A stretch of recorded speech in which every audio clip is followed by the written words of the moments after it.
Բարի օր, հանրային ռադիոյի եթերում առանց տողատակի հաղորդաշարի հերթական թողարկումն է, ես Լևոն Սարդարյանն եմ, խոսել եւ խոսելու ենք խնդիրների մասին, որոնք ուզում են կամ պետք է հուզեն հասարակությանն։ Այսօր իմ զրուցակիցն է քաղաքական վերլուծաբան, տնտեսագետ Բագրատ Առաքելյանը։ Բարև ձեզ, պարոն Առաքելյան։ Բարև ձեզ։ Պարոն Առաքելյան, դուք այն թեզի ջատագովն եք, որ Հայաստանը պետք է այսպես վստահ շարժվի դեպի արևմուտք, ընդ որում այդ ճանապարհը պիտի սալարկված լինի ժողովրդավարությամբ, որ մենք կարողանանք հասնել այնտեղ։ Հիմա այս թեզը հանրահռչակողներին միշտ համարյա տալիս են միևնույն հարցը. իսկ ինչ է տալու արևմուտքը մեզ, եթե հիմա տեսեք, պրոյեկտենք այս հարցը ժամանակակից իրողությունների վրա։ Արևմուտքը չի կարողանում ապահովել Հայաստանի ապաշրջափակումը այն իմաստով, որ Թուրքիան շարունակում է հայ-թուրքական սահմանը փակ պահել։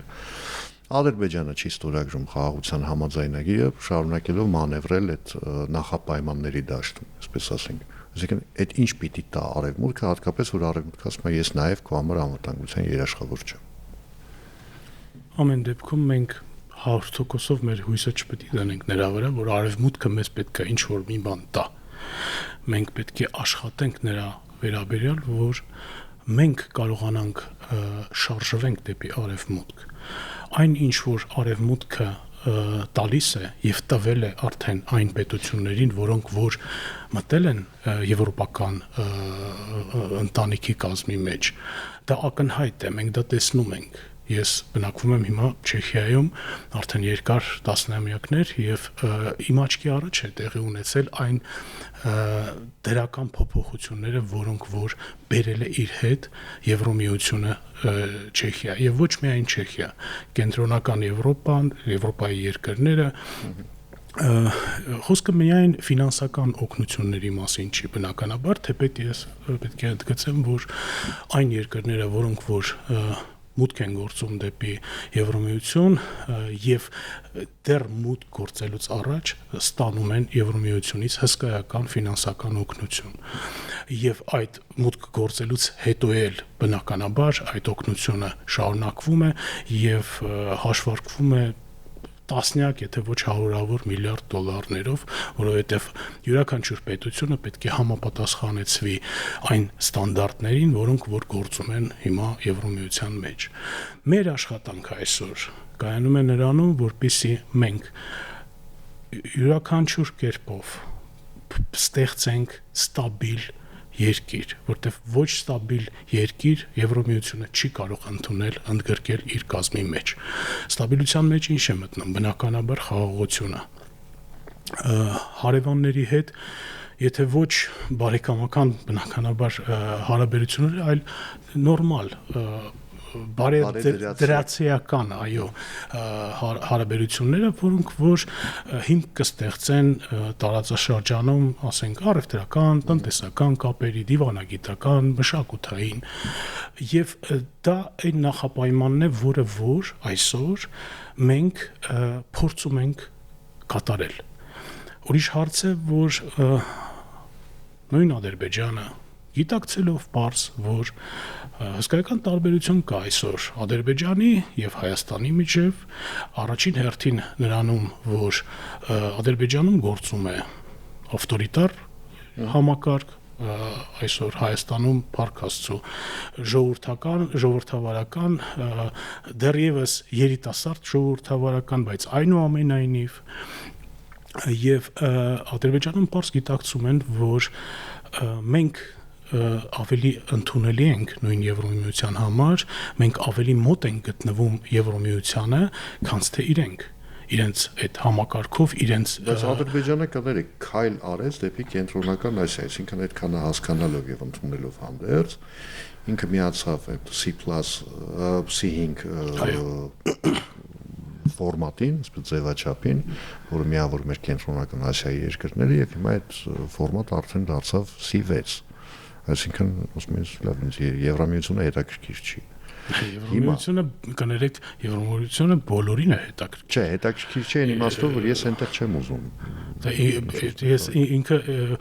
ձեր խոսքերը ապացուցում են բառերը, այն իմաստով, որ իրենք պարզապես գիտակցում են, որ իրանք Եվրոմիության մեջ այն կարգավիճակով, որը որ այսօր տիրում է Ադրբեջանում, տեղ չունեն։ Եվ բնականաբար Ալիևը ինչ որ ուրիշ տարբերակներ է ման գալիս, ուրիշ գործընկերներ է ման գալիս եւ գտնում է բնականաբար, այնպես որ դա նորմալ է։ Լավ, եկեք մյուս տեսանկյունից նայենք։ Վրաստանում իրավիճակին ենթադրում եմ ծանոթ եք, նաև ծանոթ եք պնդումներին, որ այնտեղ ռուսական ազդեցությունն է ավելացել, որ հիմա Վրաստանը Եվրամիության հետ ըստ էության չեմ ասի հակամարտության մեջ է, բայց բավական սառն են հարաբերությունները, դրան գումարած այսօր վերջերս էլ իմ հյուրերից մեկը այստեղ ձևակերպում արեց, որ Թուրքիան Հայաստանի համար թշնամուց վերածվել է խոչընդոտի, այսինքն սպառնալիքից վերածվել է խոչընդոտի, Թուրքիայի Եվրամիության անդամակցության հեռանկարը այնպես տեսանելի ապագայում գոնե չկա, դուք բերեցիք Չեխիայի օրինակ, մի հատ նայեք Չեխիայի հարևաններին, նայեք Հայաստանի Հանրապետության հարևաններին, մենք Եվրամիության հետ ինչ պիտի անենք։ Գիտեք, նախ պետք է ասեմ, որ նույն Վրաստանը այսօր բավականին ծանր հարաբերություններ ունի Եվրամիության հետ, քանի որ Եվրամիության դիտորդները բարձ արձանագրում են այն փաստը, որ Վրաստանում ռուսական ազդեցությունը հիմա անգամներով մեծացել է, որ այնտեղ տեղի են ունենում փաստացիորեն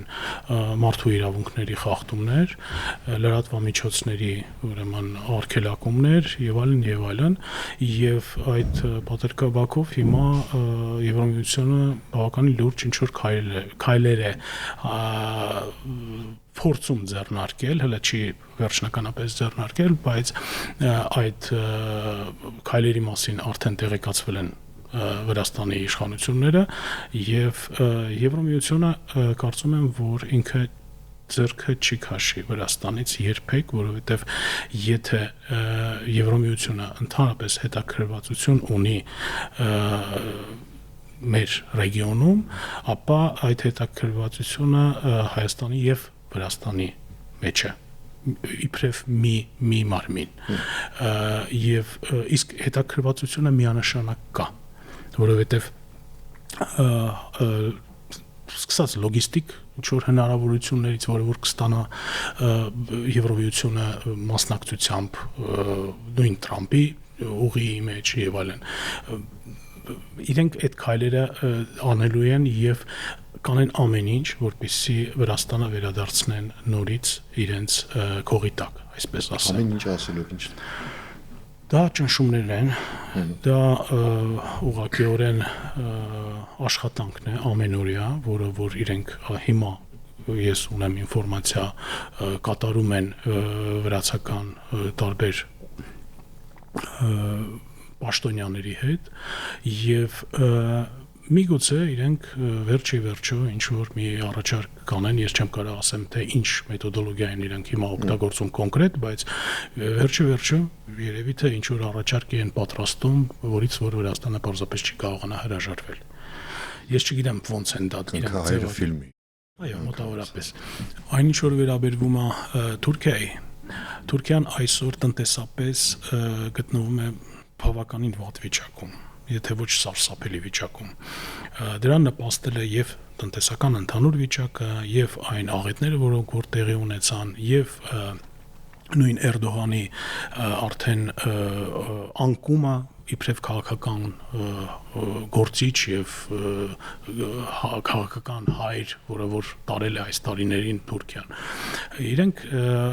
բնականաբար աշխատում են հիմա Եվրոմիության հետ, քանի որ միակ ճանապարհը, որպեսզի իրանք դուրս գան այս փակուղու մեջից, դա աշխատանքն է ամենօրյա եւ Միացյալ Նահանգների հետ եւ Եվրոմիության հետ, քանի որ Եվրոմիությունը գտնվում է հենց Թուրքիայի կողքը եւ հիմնական տնտեսական ուղիները ուղղվում են դեպի Եվրոմիություն եւ Եվրոմիության հետ Թուրքիան ունի բավականին մեծ ծավալով առևտրային տնտեսական կապեր եւ այլն։ Այսինքն այն միակ ձեռքը, որը որ կարող է մեկնել Թուրքիային, դա պետք է գա միայն Եվրոպայից։ Չինաստանը հերվից հեռու նախ հետաքրքրված չի եւ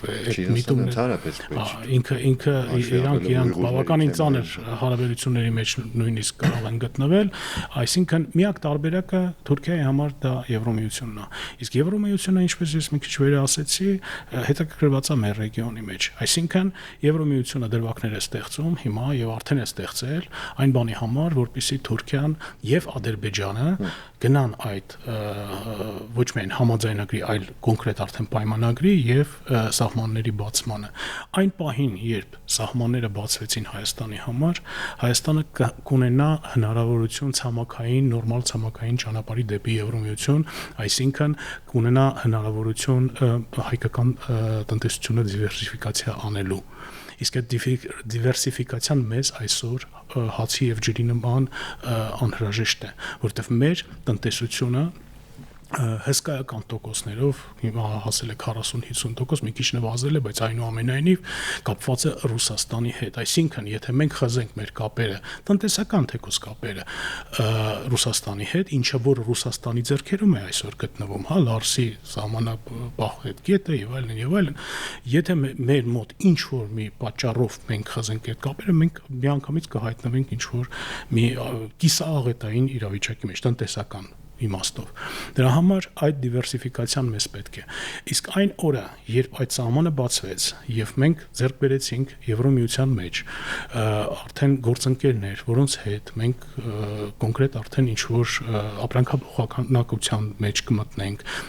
տնտեսական կապեր կստեղծենք եւ այլն, Թուրքիան արդեն այդ սահմանի փակումը ինքը արդեն ֆիզիկապես չի կարողանա ոնց որ գործել, հա, ես էլ չեմ խոսում նրա մասին, եթե մենք հայտ ներկայացնենք Եվրոմիության մտնելու, եթե մենք օրերից մի օր տա Աստված մտնենք Եվրոմիություն, արդեն այդ պարագայում Թուրքիան ինքը չի մտածի դրա մասին, որ Հայաստանի հետ սահմանը փակել, քանի որ ինքը գործ կունենա արդեն ոչ միայն Հայաստանի հետ որպես առանձին մի միավորի, այլ ինքը գործ կունենա ընդհանուր Եվրոմիության հետ։ Պարոն Ալեքսանդրյան, տեսեք, քանի որ խոսք գնաց նաև տրիպի մասին, Թրամփի ուղու կամ այլ կերպ ասած Մեղրիի ճանապարհի մասին, տեսեք, հաղորդակցության այդ ուղու մասին խոսակցությունների ժամանակ, այսպես շատերի երևակայություններ գրգռվում տարբեր ուղղություններով։ Ընդ որում երկու ծայրահեղ ուղղություններով։ Մի մասը ասում է, որ այնտեղից աստծումանա նայեցնելու Հայաստանի Հանրապետության վրա, այդ տեսեք, հեսա միլիարդներ են գալու այնտեղից կաթելու են ուղղակի Հայաստանի Հանրապետության վրա։ Երկրորդ խումբը ասում է, որ դա իրականում ոչ այլ ինչ է, քան միջանցք, որ դա դառնալու է Հայաստանի Հանրապետության գերեզմանակարը, նախ եւ առաջ այն պատճառով, որովհետեւ միջանցք է, որովհետեւ դա ճանապարհ է բացում մեծ թուրանական այդ ուտոպիստական ինձ թվում է մի քիչ գաղափարախոսության համար եւ որ մեզ դա չեն ներելու, որ մենք պարտավոր ենք դիմադրել այդ գաղափարին, թե ում ենք պարտավոր, երբ ենք այդ պարտավորությունը ստանձնել, ինչի դիմաց ենք այդ պարտավորությունը ստանձնել, այդ մարդիկ բնականաբար նրբանկատորեն խուսափում են այդ հարցի պատասխանը, բայց մենք պարտավոր ենք միևնույնն է։ Հիմա ինչ է իրենից ներկայացնելու տրիպը։ Եկեք այդ մարդկանց խոսույթը մաքուր մանիպուլյացիա է։ Քանի որ եկեք դիտարկենք, թե ինչ ալտերնատիվ տարբերակ ընդհանրապես գոյություն ունի։ Ինչ է։ Նոյեմբերի 9-ը այսինքն Ռուսաստանի ՖՍԲ-ն պետք է միջանցք կառուցի Հայաստանի միջով եւ Ադրբեջանի եւ բառացիորեն, այո, ցանկապատով, ամեն ինչով, զինվորներով, ռազմական ինչ-որ ուժերով եւ այլն, ինչը որ անընդունելի է ընդհանրապես եւ դա պարզապես միակ ոնց որ այդ ալտերնատիվն է, որը որ այդ այսպես ասած ընդդիմադիրները հիմա փորձում են ինչ-որ առաջ տանել, թե բացատրել, թե այս տարբերակը կարող է աշխատել։ Ոչ, դա սուտ է, դա մանիպուլյացիա է։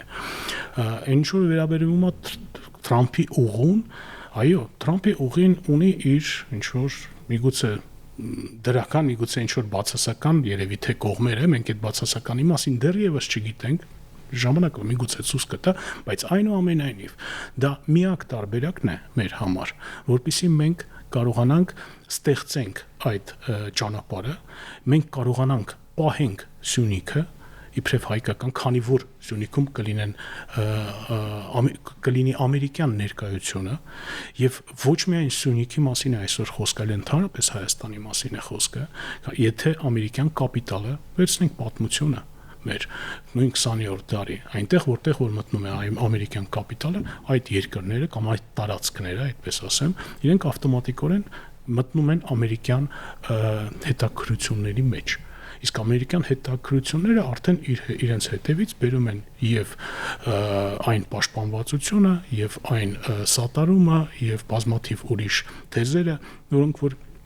մի փաթեթի մեջ գալիս են այդ ամենի հետ։ Իրաքում ձեզ հետ կվիճեին։ Գիտեք ինչ, ես Իրաքի տարբերակ, իսկ Իրաքում հիմա ի՞նչ է տեղի ունենում։ Մենք խոսում ենք միշտ նրա մասին, որ Սադամ Հուսեյնին այդպիսի բարի ինչ որ մարդ էր, հա, մենք չենք խոսում, ասենք որոշ մարդիկ, հա, մի քիչ ավելի ոչ գիտակից, խոսում են նրա մասին, որ այդ բարի պապիկը ուրեմն ինքը հայրություն էր անում այդ հողերի վրա, ոչ, դա տերորիստական եւ տոտալիտար մի կառուցվածք էր, որտեղ որ մարդու ոչ ազատության մասին խոսքեր կարող էր գնալ, ոչ օրենքի գերակայության մասին խոսք կարող էր գնալ։ Այսօրվա դրությամբ նույն Իրաքը դա մի բաժանված է 3 ավտոնոմիաների, որտեղ մի ավտոնոմիան դա քրդական ավտոնոմիա է, մյուսը շիիտական, մյուսը սուննիտական։ Եվ այդ 3 ավտոնոմիաները կառավարության մեջ ունեն մեկ, ասենք, եթե չեմ սխալվում, այնտեղ պրեզիդենտը պետք է լինի մի կողմից, ազգային ժողովի նախագահը մյուս կողմից եւ վարչապետը երրորդ կողմից։ Իրենք իրանց տներում, ասենց ասած, քիչ թե շատ համերաշխ ապրում են։ Այն որ այնտեղ ինչ որ տերորիստական ակտեր են տեղի ունենում, փորձում են այդ իսլամական պետություն եւ այլն, դա արդեն այն միջադեպներն են, որոնք որ այդ կառույցի հետ կապ չունեցող բաներ, ընդհակառակ իրանք փորձում են այդ կառույցը փլուզել։ Բայց եկեք չվերցնենք Իրաքի տարբերակը, որովհետեւ այստեղ տվյալ պարագայում խոսքը գնում է տարբեր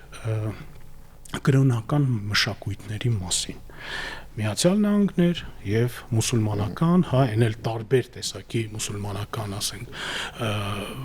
վարույթների։ Եվ տվյալ պարագայում ավելի ճիշտ է, որպեսզի մենք դիտարկենք ուրիշ տարբերակները։ Նույն Մարշալի պլանը երկրորդ համաշխարհայինից հետո, որը որ տեղի ունեցավ, ինչ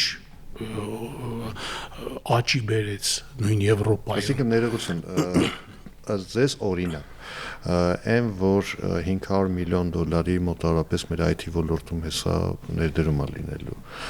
այն որ Apple-ը արդեն խոսում է, որ հնարավորություն կդիտարկի Հայաստանում ինչ որ արդյունաբերություն սկսելու համար, այդ ձեզ այդ մոտավորապես այդ Մարշալի ծրագրի տրամաբանության մեջ է։ Այն թվում, դա այն իմ վերասած փաթեթի մեջ է, որը որ եթե Միացյալ Նահանգները մուտք են գործում մի պետություն, իրենք մուտք են գործում ոչ թե ինչ-որ կոնկրետ մի դրվագով, իրենք գործում են տարբեր ուղղություններով եւ իրենց հետաքրությունը հայտնել են արդեն Հայաստանի մեջ։ Իրենք հասկանում են, որ Հայաստանը արևմուտքի ոչ միայն Միացյալ Նահանգների համար, եւ Եվրոպայի համար, եւ արևմուտքի համար դա այն վստահելի ճանապարհն է, որի միջոցով Եվրոպան եւ Արևմուտքը կարող է կապվել Իրանի եւ Հնդկաստանի հետ, ինչը որ գերկարևոր խնդիր է այսօր եւ Եվրոպայի եւ Արևմուտքի համար։ Թուրքիան, Ադրբեջանը այնքան էլ վստահելի չեն, որովհետեւ իրենք տարբեր մշակութային ինչ որ կապեր ունեցող պետություններ են, որոնք որ կարող է սկզբից լավ պայմանավորվածությունների գան, բայց հետո այդ պայմանավորվածությունները, ինչպես որ բազում անգամ նույն Թուրքիան է արել, պարզապես շանտաժի վերածեն, պարզապես ինչ որ լծակներ դարձնեն։ Հայաստանին պետք է մի ամենակարևոր բան բարգավաճում, հանգիստ կյանք, խաղաղություն։ Այդ ամենը Միացյալ Նահանգները այսօր կարող են ապահովել Հայաստանի համար։ Եվրոպան կարող է ապահովել Հայաստանի համար, եթե ստեղծվեն այն կապերը, ինչի մասին մենք մի քիչ առաջ խոսեցինք։ Հիմա դուք ասում եք բաներ, որոնք թվում է թե վիճելու ենթակա չեն, ամենայն դեպս տրամաբանական շղթա է կառուցում, տրամաբանական շղթաների դեմ ընդհանրապես կռիվ տալը բավական բարդ գործ է։ Բայց միևնույնն է, կան մարդիկ, որ ասում են այդ ամենը սուտ է։ որ Միացյալ Նահանգները իր հետ բերելու է կործանում, որովհետև Միացյալ Նահանգներին բացի իր սեփական շահից, հատկապես Թրամփի դեպքում, որ դա մենք ունենք այդ փորձը, թե 50-50-ի տրամաբանությունը, որ 50-ը ինձ 50-ը քեզ, հետո 50-ը ձեռքիցդ կվերցնի, անխուսափելի է։ Այսինքն Նախ պետք է ասեմ, որ Թրամփը 3 տարի հետո ինքը հեռանալու է։ Ես չեմ ասում նրա մասին, որ մի անգամից իրանից հետո գալու են այնց ուժեր, որոնք որ, չգիտեմ, Հայաստանի հետ միայն եղբայրություն են արձանագրելու եւ հռչակելու, ոչ, բայց այնուամենայնիվ նույն Թրամփի հետ մենք համոզվեցինք, որ հնարավոր է աշխատել։ Մենք տեսանք, որ Միացյալ Նահանգներում նախընտրական այդ ժամանակաշրջանում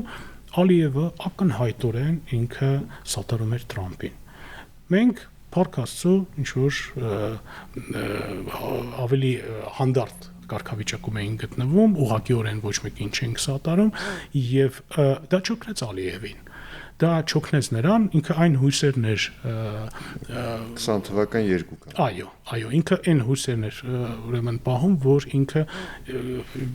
երկրորդ ռաունդը կսկսի այն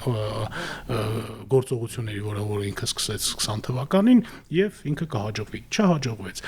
Փաստացիորեն Ալիևին նույն Թրամփը ես կարծում եմ, որ փաստորեն ստիպողաբար բերեց եւ ստորագրել տվեց օգոստոսի 8-ի համաձայնագիրը։ Դա չի նշանակում, որ նույն Ալիևը արդեն հիմա պատրաստ է նույն խաղաղության պայմանագիրը ստորագրելու։ Ինքը փորձում է հիմա ինչ-որ ոտնձգություններ անել, բայց այն փաստը, որ մենք ստացանք թեկուզ այդ հիմքը, որի վրա մենք կարող ենք հիմա արդեն կառուցել նույն Ադրբեջանի հետ, նույն Թուրքիայի հետ, ինչ որ արդեն ուրիշ մակարդակի բանակցություններ, դա իրականություն է։ Եվ այդ իրականությունը մեզ տվել է Թրամփը, որի հետ մեր կառավարությունը այսօր ակտիվորեն աշխատում է։ Մենք հասկանում ենք, չէ՞, որ եթե այն ինչ որ մենք ունենք զարգացում ստանա, դա նշանակում է ըստ էության Ռուսաստանի դուրս մղում հարավային Կովկասից, ընդ որում գրեթե ամբողջությամբ։ Այսինքն Վրաստանի գործոնը մի կողմ թողնենք, որովհետև ենթադրում է, որ եթե այս ամենը աշխատի, Վրաստանը ինքը կուզենա միանալ այս ամեն ինչին, որովհետև ինքը բավական ծանր վիճակում կհայտնվի, չմոռանանք, որ մինչև այս վերջերս Վրաստանը մոնոպոլ դիրք ուներ։ Այդ իմաստով, որ ցանկացած ապրանք պիտի անցներ Վրաստանի Հանրապետության տարածքով, լինի դա Հայաստանի համար, լինի դա Հայաստանից դուրս եւ մնացած բոլոր ուղղություններով։ Հիմա ասես այսպես Ռուսաստանը այսպես ձեռները լվալու է, ասելու է հալավ ինչ ուզում եք գնացեք արեք։ Ռուսաստանը երբեք ձեռները չի լվա, ոչ Հայաստանից, ոչ Վրաստանից, ոչ մեր ռեգիոնից, իրենք կանեն այն ամենը, ինչ որ կկարողանան անել։ Ես բազում անգամ խոսել եմ նրա մասին, որ եթե այսօր Ռուսաստանի մոտ լիներ գետնի հնարավորություն ռազմական նույնիսկ կերպով Հայաստանում իշխանությունը փոխելու, ինքը կդիմեր այդ քայլերին։ Պարզապես այդ հնարավորությունը այսօր Ռուսաստանի մոտ չկա։ Ինքը փորձում են իրենք հասկանում են, որ նույն Ուկրաինայի հետ պատերազմում տարել են մեծ վնասներ, հա, եւ իրենք արդեն այդ ռեսուրսը չունեն, որպեսզի կարողանան մտնել նույն ռազմական կերպով Վրաստանի միջոցով, ըստ երևույթի, հա, որտեվ ես չեմ պատկերացնում, որ իրենք Ադրբեջանի տարածքով կարողանան ինչ-որ գործողություններ կատարել, բայց եւ այս պարագայում մեր համար դարձյալ շատ կարեւոր է, որպեսզի ինչ օր առաջ Միացյալ Նահանգների ներկայությունը, մասնակցությունը Հայաստանում մեծանա եւ ավելացվի։ Դա շատ կարեւոր է, որպեսզի մենք Հայաստանում, Միացյալ Նահանգները Հայաստանում ունենան մեծ հետաքրքրություններ։ Ես շատ ուրախ եի, երբ որ իմացա նրա մասին, որ նույն Nvidia-ն է ներդրումներ անում, հա, հիմա Apple-ն է արդեն հայտարարել նրա մասին, որ հետաքրքրվածություններ ունի դրա մեջ։ Դա շատ դրական գործոններ են մեր համար, մեր անվտանգության համար առաջին հերթին, որովհետև ամերիկացիները երբեք իրենց ներդրածից ետ չեն կանգնի առաջին հերթին եւ երկրորդը այդ ներդրումները եւ այդ քայլերը եւ այդ օգոստոսի 8-ը դա հետևանքներն նրա, որ Ռուսաստանը այսօր գտնվում է թուլացած վիճակում։ եւ Ռուսաստանը ինքն է փաստացիորեն ռեգիոնից իր ոտքը քաշել հետ։ Ինչ էր Իրանից ներկայացնում, երբ խաղաղապահներին Ադրբեջանում Ալիևը պարզապես վրընդեց ռուսական խաղաղապահներին։ Արցախում բնակչություն էր, պետք է խաղաղապահները ումից էին պաշտպանելու։ Այո։ Իսկ ինչ է նշանակում, երբ Ռուսաստանը պարզապես ինքը նույն 102-րդ ռազմաբազան դատարկ վիճակում է գրեթե գտնվում Հայաստանում հիմա եւ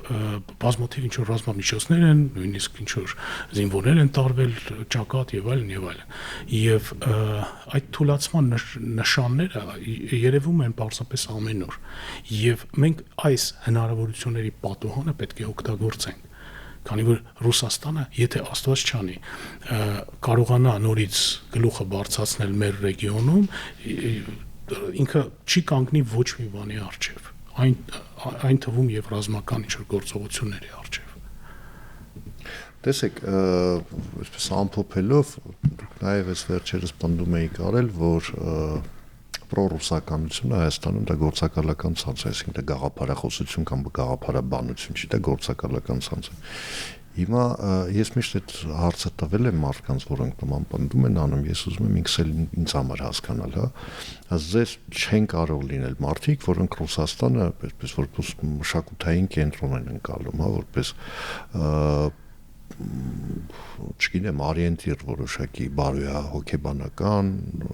եւ այլն, ինչ անպայման գործակալներ։ Բայց դա խոսքը չի գնում մշակույթի մասին։ Ես ինքս որոշ չափով ռուսական մշակույթի վրա եմ մեծացել եւ ես լավ եմ վերաբերվում նույն ռուսական մշակույթին եւ բայց այստեղ խոսքը գնում է այն իրոք գործակալական եւ քաղաքական ցանցի մասին, որոնք որ փորձում են Ռուսաստանը Հայաստանը կներեք վերածեն ռուսական գուբերնիայի եւ դրա մասին իրենք պարզապես բարձրաձայնում են, իրենք խոսում են դրա մասին, իրենք խոսում են դրա մասին, որ Հայաստանը պետք է մտնի միութենական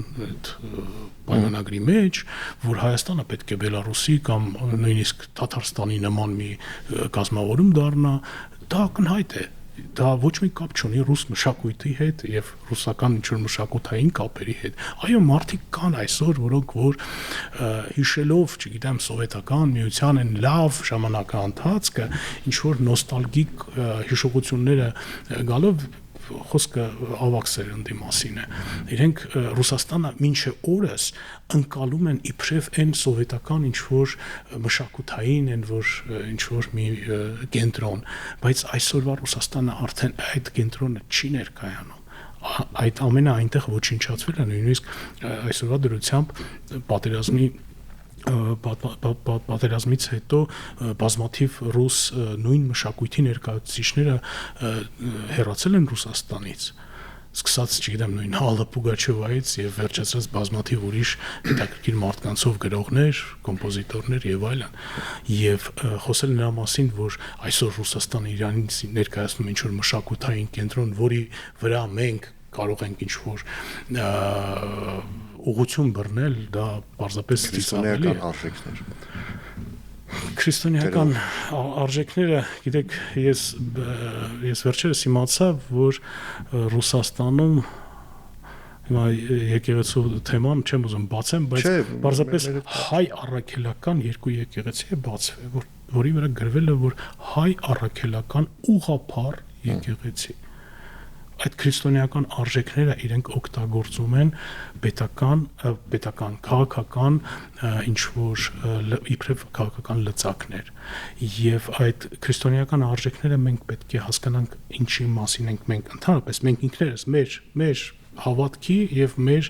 եկեղեցու մասին պետք է այսօր մենք մտածենք, ոչ թե մտածենք նրա մասին, թե ինչ կապեր մենք ունենք ռուս ուղղափառ եկեղեցու հետ։ Եվ մեր կյանքը պարզապես ինքներս կառուցենք, մեր մշակույթը մենք ինքներս կառուցենք։ Մենք վերջերս ես մի քիչ արդեն ավակ սերնդի ներկայացուցիչ եմ, ես տեսնում եմ, որ լեզուն է փոխվել, հայերեն լեզուն է փոխվել վերջի 10, 15, 20 տարվա ընթացքում եւ ինձ դա ուրախացնում է, քանի որ մեր սերունդը, մեր ժամանակ մենք խոսում ենք կիսատ պրատ ինչ որ ռուս հայերեն բառերով, հա, ինչ օրս իմ մոտ էլ այդ տենդենսը կա ցավոք սրտի եւ հիմա ես տեսնում եմ որ մեր երիտասարդությունը արդեն մաքուր հայերենով է խոսում, հայկական գրքեր է կարդում, հայկական հրատարակչությունները